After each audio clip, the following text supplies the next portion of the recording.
قبل ما ابدا الفيديو انا عاوز اقول لك ان حكايه النهارده مش عاديه، اكشن ودمار وانتقام واللي قلبك يحبه، وصدقني مش هتمل ولا ثانيه.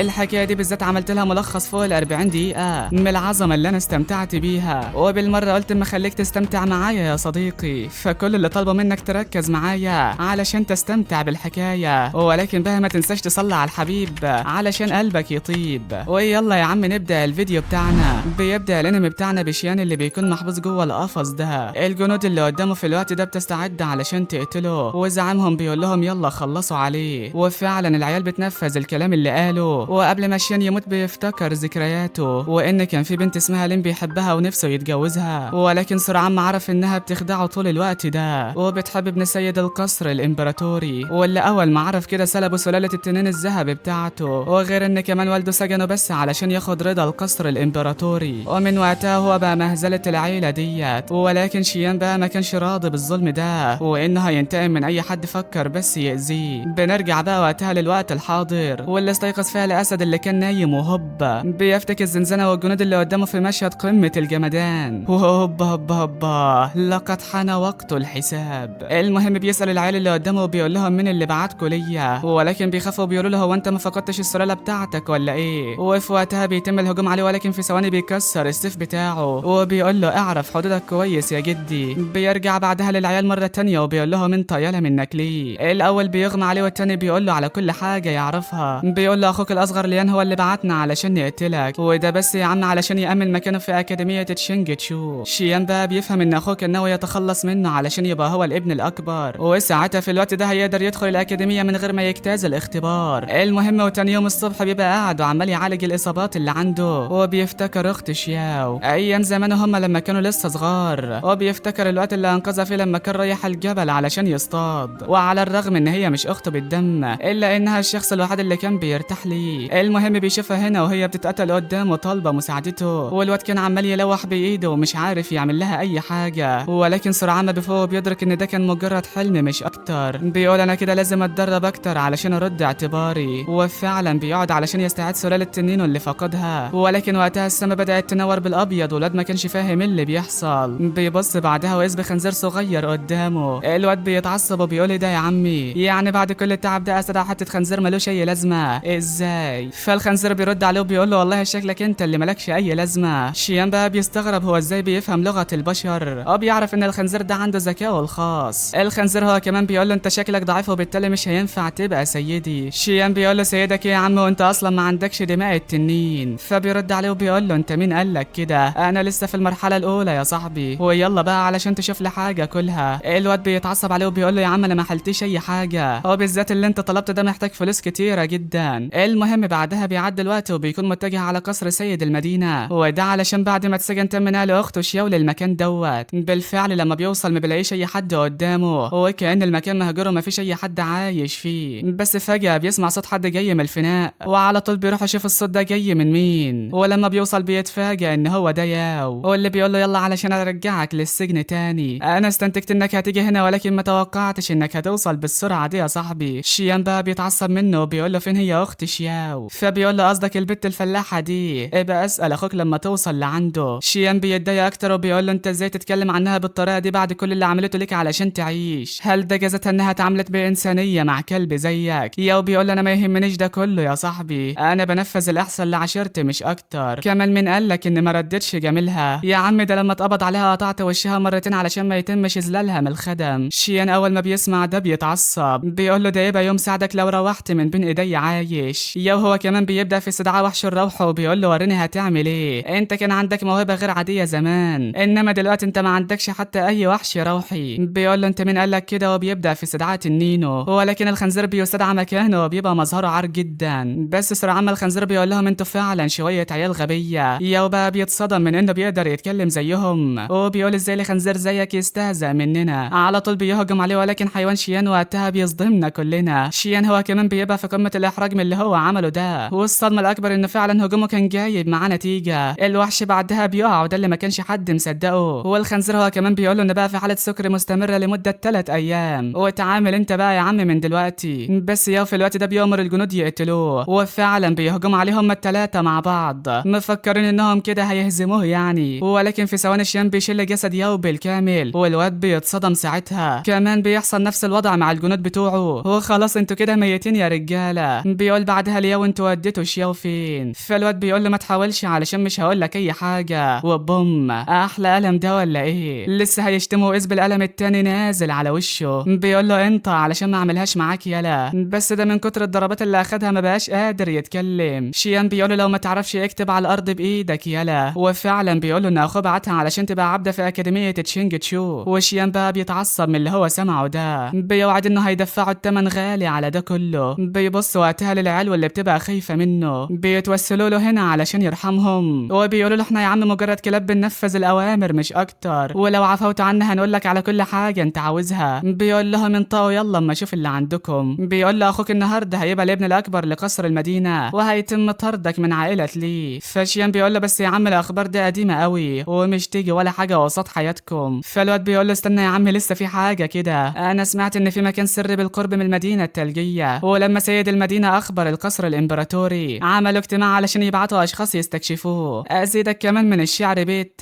لين وستو شوبا في اكاديميه تشينج تشو حاليا. الواد بيتصدم اللي هو عمال يسمعه ده، وبيقول بما اني والدي حريص على ارضاء القصر فانا هدمر له كل مخططاته. اي نعم انا قوتي ضعفت عن الاول ولكن مفيش وقت للتراجع، انا بعد حصولي على رتبه الهات ولازم ارجع واسترد مكاني في الاكاديميه. وفعلا وفي احدى الشوارع العامه بنشوف بنت اسمها شيون وهي جوه عربتها وبتحاول تخترق لعالم الارض، واللي بالمناسبه تعتبر تلميذه امبراطور الطب. المهم خادمتها كانت خايفه عليها علشان سنها لسه صغير على المستوى ده، وبتقول لها السيد الخيميائي مش هنا، افرض حصل لك اي حاجه كده ولا كده. شيون بتقول لها ما تقلقيش يا ستي انا عارفه انا بعمل ايه كويس. وفعلا في الوقت ده شيون كان ماشي من جنب عربتهم، وبيقول العربيه دي خاصه بخيميائي، هو بيخترق دلوقتي ولا ايه؟ شيون بقى وقتها ما بتكونش قادره تستحمل اكتر من كده، وبوم العربه بتنفجر ساعتها. شيون بقى بيعرف ان حصل مشكله اثناء الاختراق، والمثير ان هو ما تخيلش انها تبقى بنت في النهايه. المهم شيون بيبقى واضح انها اتأذت جامد، وخادمتها بتقول لها هو انت بخير ولا ايه يا ست البنات؟ فشيون بتقول لها ما تعمليش اي حاجه انا نهايتي قربت خلاص. ولكن انت متخيل ان شين هيسيبها كده يا صديقي؟ لا والله، بيروح لعندها وبيطلب من خادمتها ترجع لورا، وفعلا بيبدا في استخدام قوته الروحيه علشان يعالج الاضطرابات اللي عندها. بس خادمتها بتتعصب من اللي هو عمله، بتقول له انت جاي علشان تستغل الموقف ولا ايه يا عم انت؟ بس شيون بتقول لها سيبيه يكمل انا بقيت احس ان احسن دلوقتي، وبتطلب منه يكمل مساعدتها. شيان بيقول لها تمام وبيعمل لها كل اللي يقدر عليه، وفعلا بيخليها تخترق لعالم الارض كمان. ده العظمه دي كلها يا مان. المهم بعدها بتشكره وبتقول له هو اسمك ايه؟ فبيقول لها شيان. بيتعرفوا على بعض وقتها وبتقول له اسفه اذا كنت سببت لك اي ازعاج. فشيان بيقول لها لا بالعكس انت عبقريه، من الصعب حد اصلا يوصل لعالم الارض في العمر دوت. بتقول له ده علشان كنت عاوزه ابقى زي معلمي، وده يا عم يبقى هو رمزه الرئيسي، بامكانك تزوره بما انك مهتم بالخيمياء انت كمان. شيان فعلا بياخده منها وبيشكرها، وبتقول له يا عم من دلوقتي هناديك باخويا شيان. خادمتها بقى بتنصدم من اللي هي بتعمله ده، وبتقول انا هقول للمعلم هوانجي ايه دلوقتي. بتقول لها بعدها الوقت اتاخر وكده قصر سيد المدينه هيستنى اكتر. شيان بقى بيتصدم انها رايحه لهناك، وبتقول لها هو انت كمان متجه للقصر ولا ايه؟ فبيقول لها حاجه زي كده، فبتقول له خلاص يا عم يلا نمشي سوا. بتقول لخادمتها هنا تجهز عربه لشين علشان يروح معاهم، والبنت بتقول اكيد مش مصادفه انه متجه لنفس المكان، لا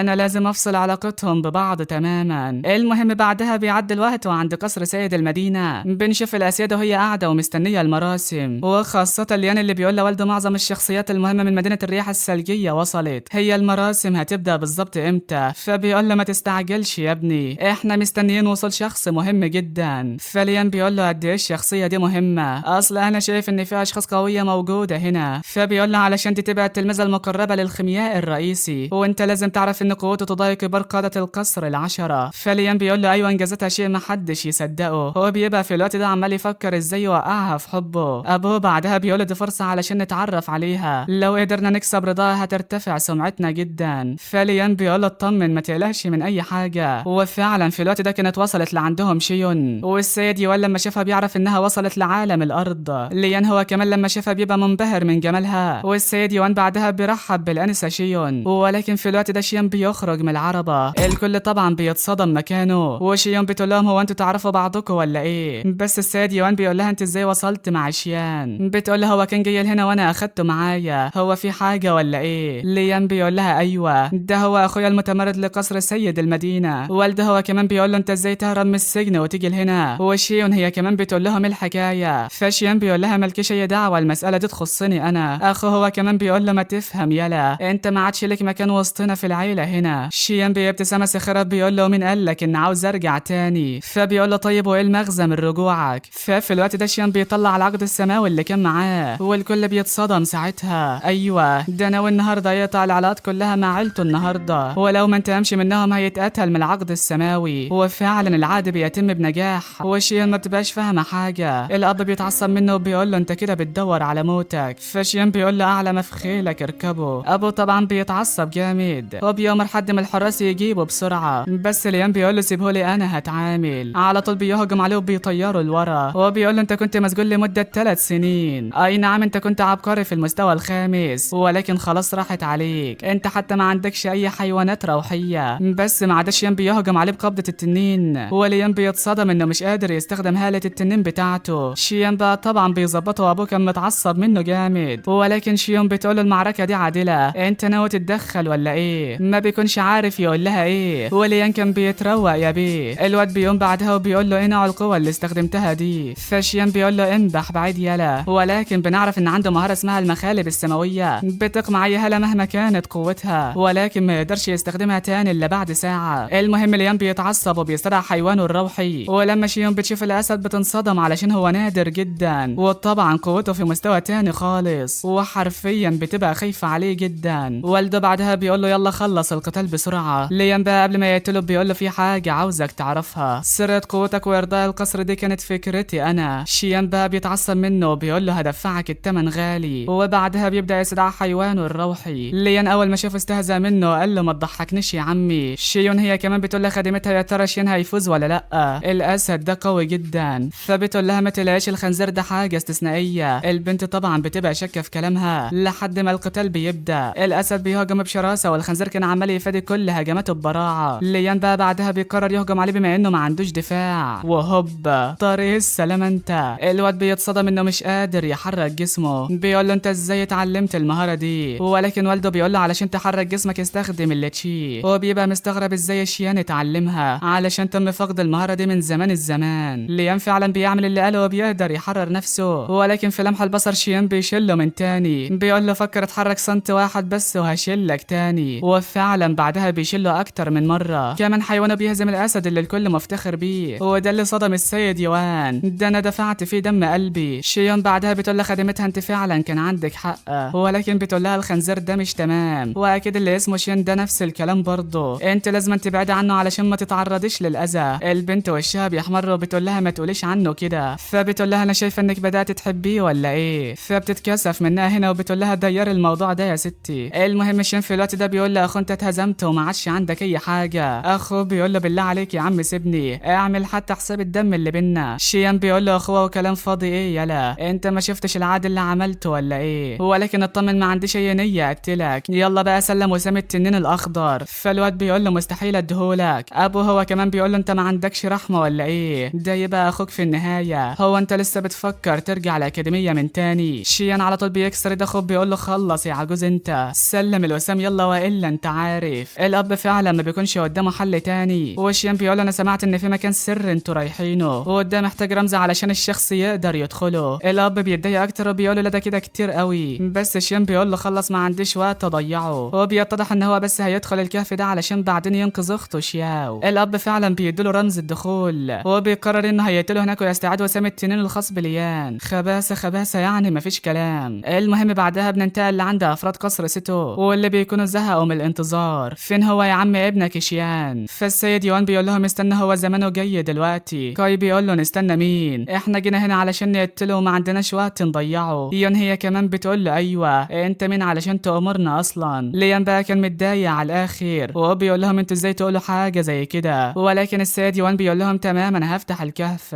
ولو قابلتوا شيان جوه خلصوا عليه. العيال فعلا بيستعدوا علشان يدخلوا يجيبوا الكنز اللي جوه، وليان بيقول لوالده هم ليه بيعاملونا كده؟ احنا بس جايبينهم علشان يقتلوا شيان مش اكتر. فوالده بيقول له ما تنساش ان هم برضه من قصر سيتو، وبما ان شيان مهتمه بشيان جدا فاحنا مضطرين نستعين بيهم. في الاول انا بس دعتها علشان تحسن لي حبه معينه، وده علشان اخترق للعالم اللي بعده. ليان بيقول له طيب افرض اخويا ما جاش هنعمل ايه يعني؟ فبيقول له ما تقلقش هيجي، ده ابنه وانا عارفه كويس. وفعلا بعدها بشويه شيون كانت بتكلم شيان وبتقول له السيد يوان وعدني انه ما هيعملكش اي حاجه. شيان بيقول لها انت فعلا طيبه جدا، هو بس بقول لك كده ولكن شكرا لانك خايفه عليا. وبعدها بيدخل لجوه بيكون مش مصدق كميه الهاله الموجوده هنا، وهوك بيقول انا بشتم احجار طاقه عاليه المستوى قريبه مننا، يلا علشان نجيبها بسرعه. وفعلا بعدها بشويه بيوصلوا عند الاحجار دي، وشيان بيقول له هوك انت ازاي بتاكلها كده علشان قوتها عاليه وكده يعني. المهم هو كمان بيقعد يمتص الاحجار دي وجروحه اللي بقالها 3 سنين بتتشفى كلها. بيقول بعدها لهوك يلا يا عم علشان نجمع احجار تانية، وفعلا بيلاقوا حجر واحد كمان. ولكن في الوقت ده كاي بيوصل لعنده برضه وبيقول الحجر ده يخصنا يلا. شيان بقى بيعرف انهم من قصر ستو، والواد بيقعد يستهزأ منه كمان وكمان بيهجم عليه هنا بكل عصبيه. ومن الناحيه التانية هوك بيقاتل الدب ده على طول، بيهجموا سوا هما الاتنين وبوم.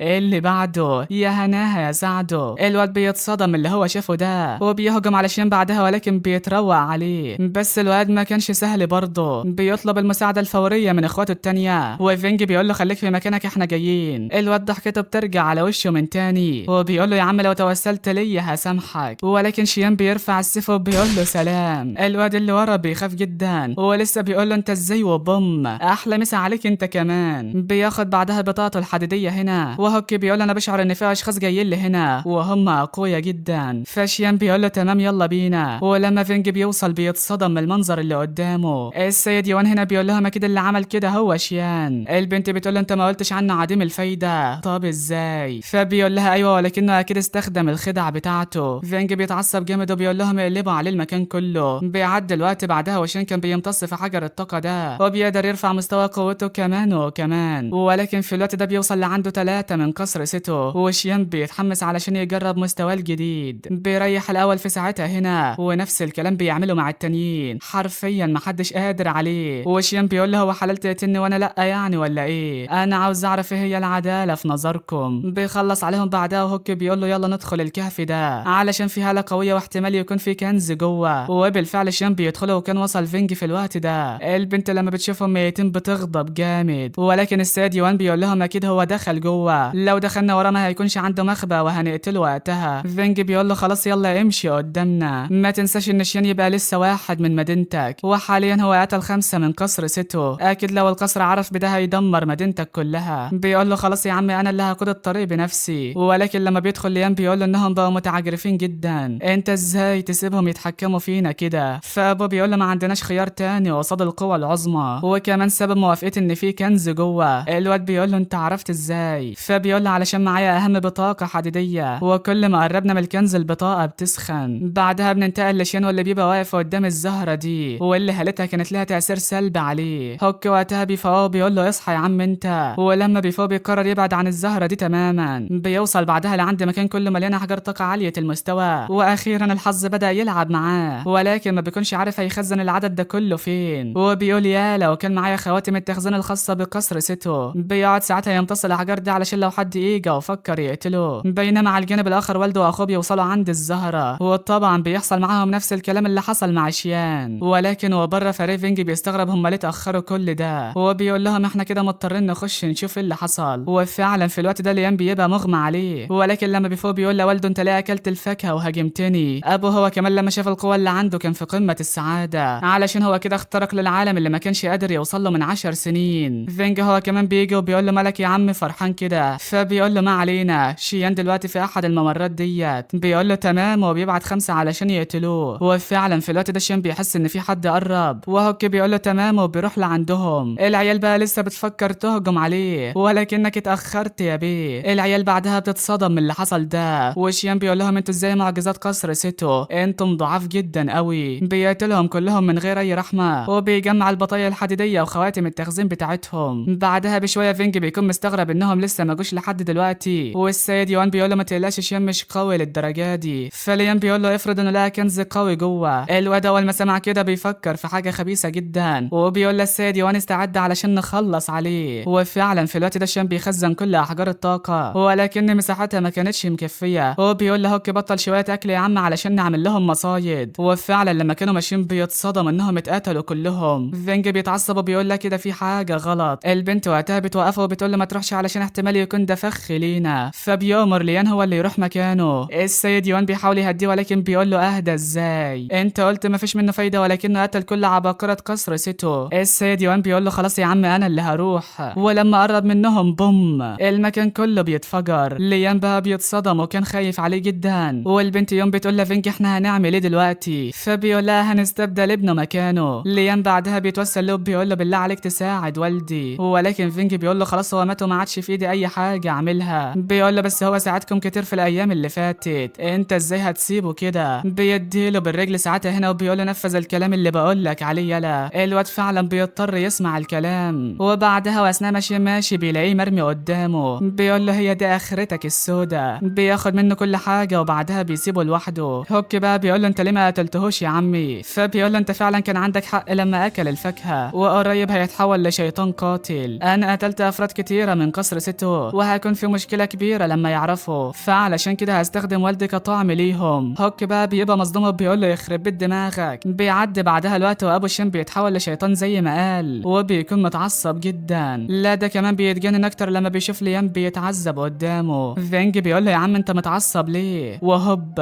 اللي بعده يا هناها يا سعده. بيخلص عليهم واحد ورا التاني ومحدش بيفلت منه. بيجي بقى بعدها شين وبياخد كل بطايقهم على الجاهز. هو بيروح يخزن كل احجار الطاقه الفاضله ولكن برضه الخواتم ما كانتش كافيه. بيقول انا كده مضطر اعاد صنع احد الخواتم بنفسي، ولكن ازاي بس هجيب نار روحيه؟ بس فجاه بيشوف هوك مولع نار في ايده كده. هو بيقول له انت ازاي عندك اللهب البرتقاليه؟ فهوك بيقول له قصدك النار دي انا اتولدت بيها. الواد بيتصدم وبيقول له طيب اجهز علشان تساعدني. هو بالفعل بعد عناء طويل الخاتم بيتصنع وحاجه اخر جمدان يعني. بيجمع بعدها كل احجار الطاقه الموجوده وبيخرج علشان شيون مستنياه. البنت اول ما شافته بترجع الفرحه على وشها من تاني وبتقول له السيد يوان خرج من شويه وشكله كان مرعب جدا. بتساله بعدها عن افراد قصر سيتو وبيقول لها كلهم ماتوا. البنت بقى بتتصدم وبتقول له ازاي؟ فبيقول لها عشان والدي فقد انسانيته وقتلهم. وكان الكل طبعا في قمه السعاده. ولكن بعدها شيون بتودع شيان وبتقول له معرفش هقابلك امتى تاني، ولكن ما تنساش تزور معلمه هيبقى سعيد جدا برؤيتك. فبيقول لها تمام وبعدها بتمشي. وكان مشهد مؤثر جدا الصراحه. المهم بعدها في الاثناء دي شيان بيرفع مستوى قوته كمان وكمان. وهوك بيقول له انت كده اخدت اللي عاوزه، ليه ما نمشيش بقى من المكان ده؟ ولكن وقتها بيوصل قصر سيتو المدينه واللي كان معاه هو شو ولين. بيقتل ساعتها السيد يوان من غير اي رحمه وكمان بيدمر المدينه باللي فيها. ولكن شو بيقول له انا عايز اعرف اذا كان شيان حي ام ميت. فبيقول له اطمن ملوش اي اثر. بس حتى مع ده الواد ما كانش مريح برضه. لين بتقول له اذا كان ما ماتش فهو اكيد له علاقه بده كله. شو بيتعصب وبيقول لها ازاي عدم فايده زيه هيقتل عباقرتنا، ولا انت بس بتقولي كده علشان كنت عايشه معاه؟ البنت بتجيب لي ورا وبتقول له لا يا عم انت فهمت الموضوع غلط، انا بس بخمن مش اكتر. اكيد هو ما عندوش الجرأه زيك علشان يعمل كده. يخرب بيت النفاق اللي في وش امك. شو طبعا بينبسط من الكلام ده وبيقول لها تمام، ولكن بتقول له بس انا برضه حاسه بان شيان لسه عايش وانا متاكده انه هيروح لاكاديميه تشينجتشو علشان ينقذ اخته شياو. شو بيقول لها مش هي دي الاكاديميه اللي هيدخلها اخويا كوانج واخت شوي ولا ايه؟ اذا كان كده فانا هخليهم يتعاملوا معاه اول ما يوصل. وبعدها بيسيبوا المكان وبيمشوا. شيان وقتها بيتعصب ولكنه كان ماسك قلبه. بعدها هوك بيقول له المكان اتدمر ويلا بينا يا عمي. ولكن شيان بيقول له في مذكره امي سابتها لي وبدور عليها. امي عائلتها كانت من اعظم العائلات في مدينه تشينجتشو وساعدت اشخاص كتيره في الوقت اللي فات، وبما اننا رايحين لهناك فاحتمال نحتاجها. هوك بيقول له طالما هي من عائله نبيله فليه اتجوزت والدك؟ شيان بيقول له مش متاكد بالظبط ولكن كل اللي اعرفه ان في سبب معين خلاها تيجي لهنا، ومن بعدها وهي افتتنت بوالدي. هي كانت عاوزه تاخدني معاها لما اجت علشان تمشي ولكن الحراس منعوها بالقوه. المهم بعدها فعلا بيوصل للمذكره وبيكون سعيد علشان لقاها، ولكن لما بيفتحها بيتصدم علشان ده هو ختم الامبراطور واللي محدش يقدر يعمله سواهم. كمان بيعرف ان المذكره عليها ختمه ومحدش يقدر يقرا اللي فيها عداء. وهك هو كمان بيقدر يحس بهاله الامبراطور طالعه من المذكره دي. وبيقول له فعلا يا صاحبي والدتك كانت قويه جدا. شيان بيقول له ايوه في الاساس هي اجبرت على الرحيل، ولكن في يوم من الايام هقابلها تاني. بينا بقى على اكاديميه تشينجتشو علشان ننقذ شياو. وفعلا بعد فتره من الوقت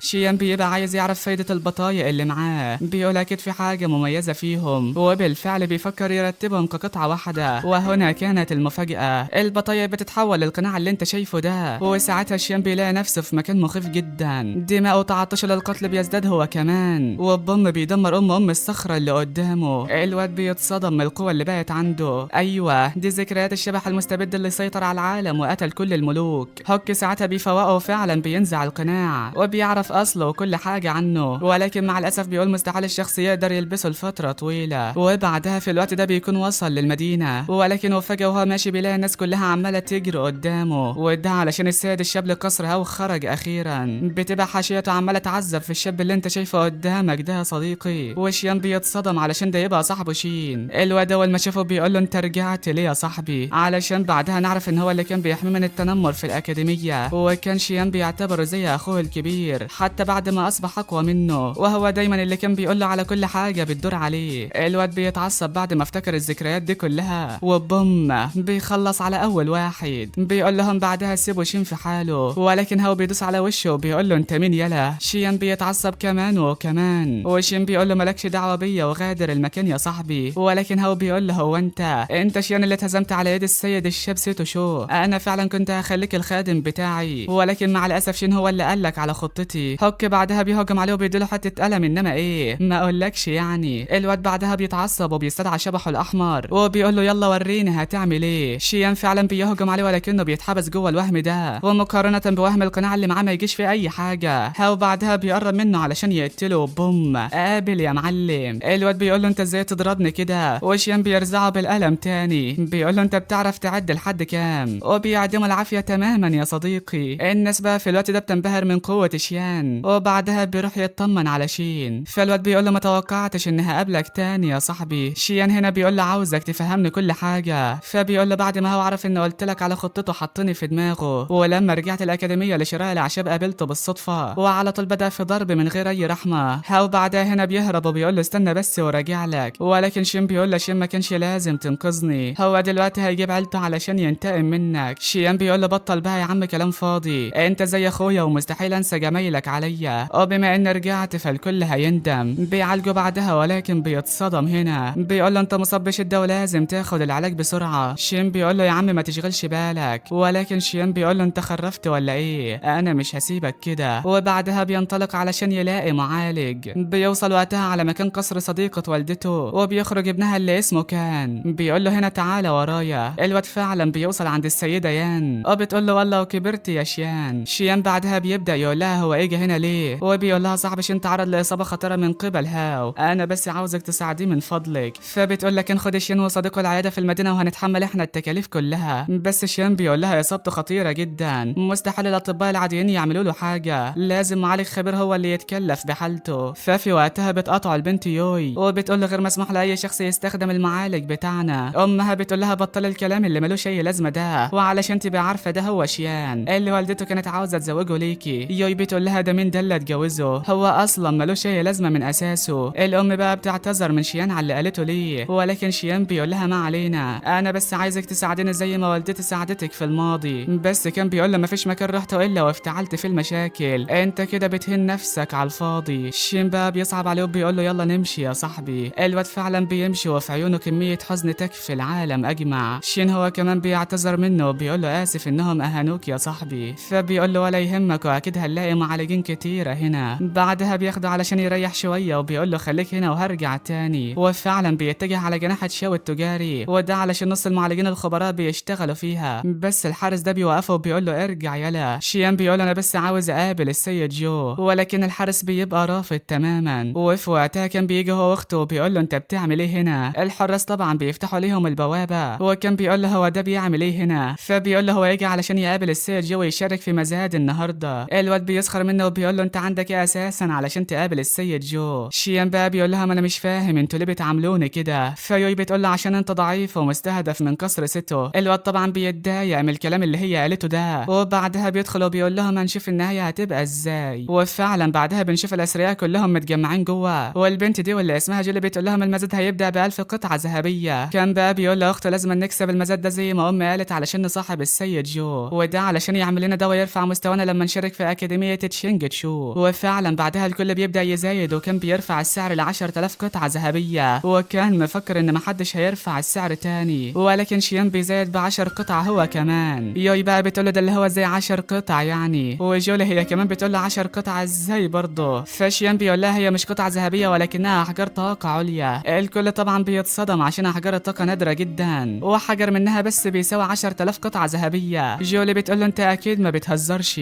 ولكن كان بيقول له انت اصلا ما تعرفش شكل الحجر ده عامل ازاي. الواد ده بيخدعنا ولازم ينطرد فورا، ولكن شيان بيطلع لهم الحجر ساعتها. الكل طبعا بيتصدم كمان وكمان، وجولي بتقول له اسفه اني شككت فيك. بعدها المزاد بيشتعل اكتر واكتر، وفي كل مره كان بيرفع السعر كان شيان ليه بالمرصاد. الواد بيتضايق وبيرفع السعر المليون قطعه فضيه، واخته طبعا بتتصدم من الرقم ده. بيقول له شين انت حته حسله وانا اللي هكسب يلا. ولكن بعدها شين بيطلع حاجات كتيره جدا، وبيقول له يلا زود لو راجل. الواد فعلا بينسحب وبيقول له صدقني هتندم جامد. بعدها جولي بتاخد شين علشان يقابل السيد جو، واللي في الوقت ده كان بيعاني من مشكله معينه. جولي بتقول له هو ده الشاب اللي فاز في المزاد اللي انت عملته، ولكن بيقول لها امشي ما عندوش وقت حاليا، وبيكون مش فاهم هو ليه الدواء بيفسد. البنت طبعا بتبقى في نص هدومها وقتها، ولكن شيان بيروح وبيقول له في مشكله في الفرن اللي عندك. فالسيد جو بيقول له انت مين اساسا، وبعدين الفرن اللي عندي كنز ثمين خلي بالك. فشيان بيقول له الدواء اللي انت بتحاول تعمله عنده خصائص الخشب ومش هينفع تعمله في فرن حديدي، انت لازم تغير الفرن ده. السيد جو بيتعصب وبيقول له انت هتعلمني ولا ايه. البنت جولي هي كمان بتحاول تهدي الوضع ولكن مفيش اي فايده. شيان بيقول له انت زي خيميائي من مستوى الارض وعانيت كده، حتى لو كلامي غلط فالمفروض تجرب وتتاكد بنفسك، ولو فضلت على الحال اللي انت فيه ده مش هتتقدم ابدا. فالسيد جو بيغضب منه وبيقول له ايه مستوى الخيمياء اللي عندك. بيقول له انا مش خيمياء ولا حاجه، ولكني دربت احد التابعين لامبراطور الطب بنفسي. السيد جو بيفكره بيكذب وبيقول له العب غيرها يلا امشي بقى عشان ما عنديش وقت اضيعه معاك. ولكن شيان بيطلع له شاره امبراطور الطب، وده اللي صدمه جدا علشان اللي معاه الشاره دي كانه هو امبراطور الطب نفسه. بيقول له هنا هي ايه علاقتك بالسيد هوانج، ولكن شيان بيقول له ما عنديش وقت اضيعه معاك، لو عايز الدواء استخدم الطريقه اللي قلت لك عليها وجرب وشوف اذا كان الكلام اللي قلته ده فاضي. وفعلا بعدها بيعمل اللي قاله وما كانش مصدق انه نجح. وشيان بيقول له ما تخرجهاش استنى، انت ازاي خيميائي في مستوى الارض ومش عارف تخلي الدواء مستوى ارض زيك. فالسيد جو بيتصدم كده وبيقول له بس انا ما جربتش ولا مره في حياتي. شيان بيقول له ما تقلقش من حاجه، اعمل بس اللي بقول لك عليه وهتعرف انها مش بالصعوبه دي كلها. وفعلا بيعمل زي ما شيان بيقول له بالظبط، واخيرا بينجح في صنع الدواء اللي هو عاوزه. ما بيبقاش مصدق انه قدر يعمله فعلا، وبيعتذر من شيان على كل اللي قاله. بيقول له لو كان عندك اي طلب فانا هعمله مهما كان الثمن. شيان بيقول له انا بس جيت هنا علشان تساعد شخص عزيز عليا. فبيقول له تمام، وفعلا بيوصلوا. ولكن ده اول ما شافه بيقول له حالته خطيره جدا، انت لو عاوز تعالجه هتحتاج الكثير من احجار الطاقه علشان تعوض الخلايا المدمره، وزي ما انت عارف حتى الاثرياء اللي زي مستحيل يكون عندهم نوع الاحجار ديت. شيان بقى بيبص لجولي كده وبيطلع له الاحجار دي وبيقول له ها لسه في حاجه تانية ولا ايه. بيقول له لا يا عم كده فل قوي. ومن جانب اخر وعند قصر عائله يان كان بيقول لوالدته على كل حاجه شيان عملها. فبتقول له تمام سيب الموضوع ده عليا، نرجع بقى مره تانية لعند شيان. واللي وقتها سيرجيو بيستخدم الاحجار علشان يعالج صاحبه. بيخلص بعدها فعلا وبيقول له مع الاسف شين سلاله دمه اتدمرت بالكامل. فشين بيقول له يا عم مش هتفرق في حاجه، انا راضي ان لسه لحد دلوقتي عايش. شيان بيبتسم كده وبيقول له ما تقلقش يا عمي انا عندي الحل كله. فالسيد جو طبعا بيتصدم من اللي قاله ده، وبعدها شين بيشكره وبيقول له احنا ماشيين دلوقتي. بس السيد جو بيطلع له شاره امر جناح تشاو التجاري، وبيقول انا عارف انها ما تجيش حاجه بشاره امبراطور الطب ولكن اتمنى تقبلها مني. جولي هي كمان بتقول له ان الشاره دي هتديك خصومات ومزايا كتيره جدا. الواد طبعا بيتحمس قوي وبيقول لها تمام موافق. وفي الاثناء دي بقى كانت وصلت السيده اللي عند جناح السيد جو، والمفاجاه انهم بيشوفوا شيان معدي من قدامهم. الواد طبعا بيبقى ماشي لا بيه ولا عليه، وكان بيقول له اقف عندك. شيان بقى اول ما شافه بينبسط على الاخر، هو بيقول له انت رجعت علشان تاخد حقك ولا ايه. فالسيده يان بتقول له هي ايه الشاره اللي في ايديك ديت. بيقول لها مالكيش اي دعوه. السيده يان بتعرف انها شاره الجناح الخاصه بالسيد جو، وشيان بيقول لهم يلا ما عنديش وقت اضيعه معاكم سلام. فبتنفعل عليه هنا وبتقول له انت اكيد سرقتها. الواد بيقول لها سرقتها اذا كان هو اللي طلب مني اقبلها. يوي بتقول له مستحيل انه يعطيها لواحد شبهك او انه بقى كان اعمى او مخرف. السيد جو بقى بيتدخل وقتها وبيقول لهم حلوه قوي، ده مين ده بقى الاعمى والمخرف. السيده يان على طول بتعتذر منه وبتقول له احنا ما نقصدش اي حاجه، كل ما في الموضوع ان هو سرق الشاره الخاصه بيك. السيد جو بيشتمها ساعتها وبيقول لها انت ازاي تتهم السيد الشاب السرقه. فالسيده يان بتقول انا مش فاهمه انت ليه بتدافع عن شخص فقير زيه. بيقول لها انت ازاي سيده بتفكيرك الغبي ده، شيان هو اهم ضيف عندي وموهبته لا تقارن باي حد هنا، وبما انكم بتضيفوا فانا هقطع كل العلاقات اللي بينا. السيده يان بتتصدم بتقول له بالله عليك ما تعملش كده. فبيقول لها اعتذارك ده ملوش اي لازمه، انا بس هعمل اللي هيقول عليه السيد شيان. وفعلا بتحاول تعتذر لشيان ولكنه ما بيقبلش اعتذارها، بتقول له معلش بس عشان خاطر والدتك المره دي، ولكن بيقول لها اذا كنت هسامحكم يبقى لازم تخلي اولادك يركعوا احتراما ليا. يوي بتتعصب منه وبتقول له انت مين يلا، ولكن امهم بتقول لهم يلا نفذوا اللي قاله. البنت طبعا بتقول لها مستحيل اعمل كده، ولكن ده هو كف واحد بيظبط الحوارات دي كلها. بتقول له ها انت كده راضي ولا ايه؟ فبيقول لها انتوا حسالة ما عندكمش اي كرامه، سلام. وبعد شويه بيكون قاعد مع صاحبه شين هنا، واللي بيقول انا ما عادش ليا لازمه بعد ما فقدت قوتي، كده مستحيل اروح معاك امتحان القبول في اكاديميه تشينجتشو بكره. فشيان بيقول له يا عم انت كنت عديم الفايده حتى بامتلاكك وحش من المستوى الثالث، ولكن النهارده هوريك الوحوش على وصولها. فبيقول له ده ازاي بعد ما سلالتي اتدمرت؟ بيقول له يا عم هتشوفه، بالفعل بيستعد علشان يعيد فتح سلالته من جديد. وشين بقى بيركز كل هالته معاه وهوب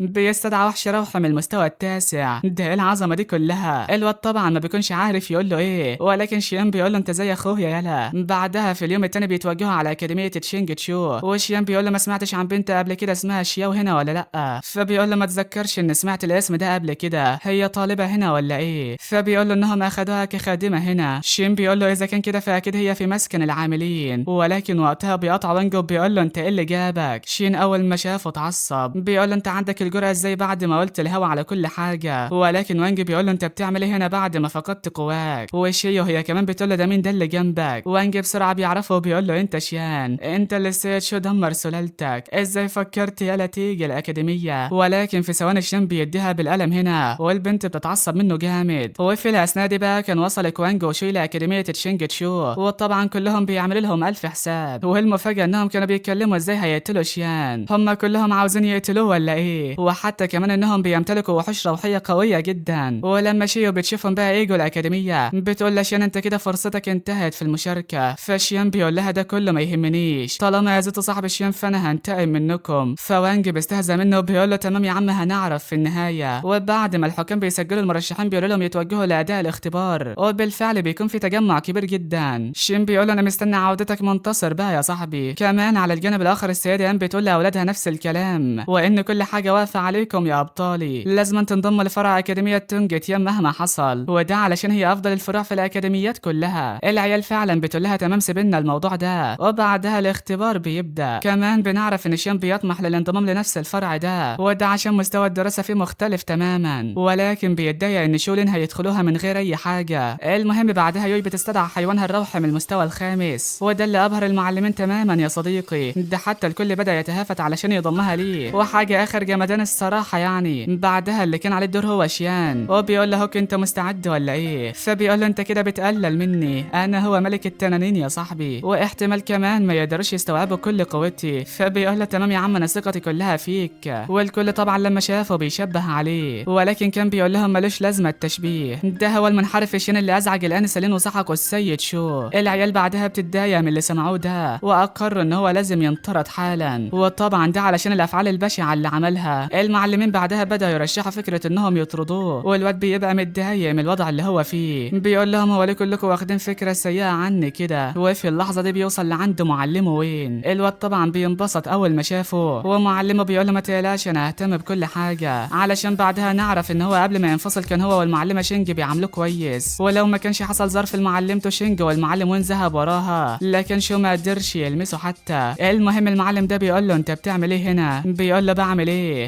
انتوا نسيتوا من 3 سنوات لما اختي اختفت، ولا حتى لما تم سلب شين قواه على ايد سيتو شوي، كل ده وبتقول لي بعمل ايه هنا؟ المعلم بيقول له بس هو عمل افعال شنيعه واستحق ده. فبيقول له ده ملوش اي صحه، واساسا هم كانوا مخطوبين من البدايه. المعلم طبعا بيتحط عليه في الكلام، وبيقول له لو انه اذنب فعلا فهيتم محاكمته من قبل لجنه القانون. المعلم بيقول له ايا كان اللي قلته، في النهايه المعلمين رفضوا انهم يضموه. بيقول له اذا كان كده فهو برضه مش هيخضع للاختبار. كان بيتصدم وبيقول له انت بتقول ايه يا عمي؟ فالمعلم بيقول له ايوه هو عمل لك ايه؟ فبيقول له هو كده يا عمي، لو تلميذ المفضل ما شاركش فتلميذكم المفضل برضه مش هيشارك. المعلم طبعا ما بيكونش في ايده اي حاجه يعملها، وبيقول له تمام ما فيش مشكله لو شيان شارك، ولكن بشرط ان كان هو اللي يبدا الاول. وبالفعل بيحط ايده وبيستدعى العسل البنفسجيه ذات المستوى السادس، حرفيا الكل بيكون منبهر من قوته، وشيان بعدها بيدخل علشان يقيم قوته هو كمان، ولكن ده كلهم شمتانين ومحدش فارق معاه اصلا. ولكن لما شيان بيحط ايده بوم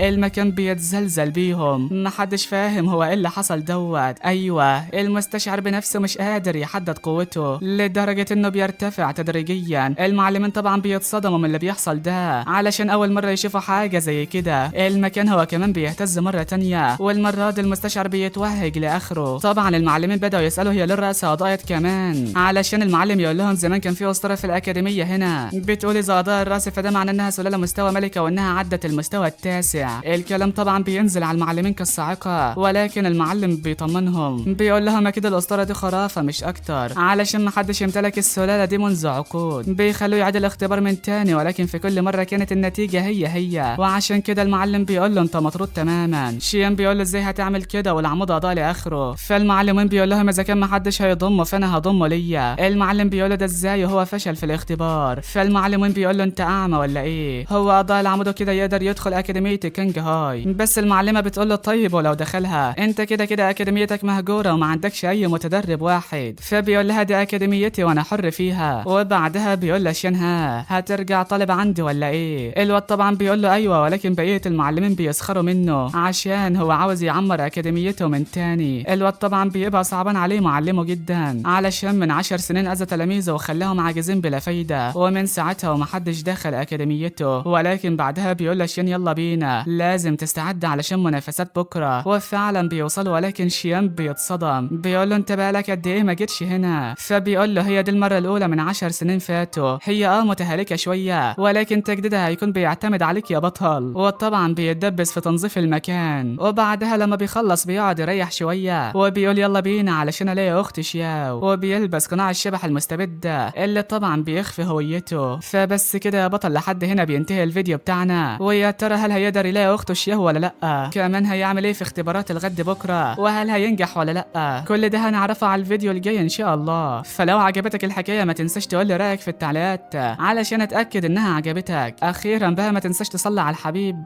علشان قلبك يطيب. ويلا يا عم سلام سلام سلام.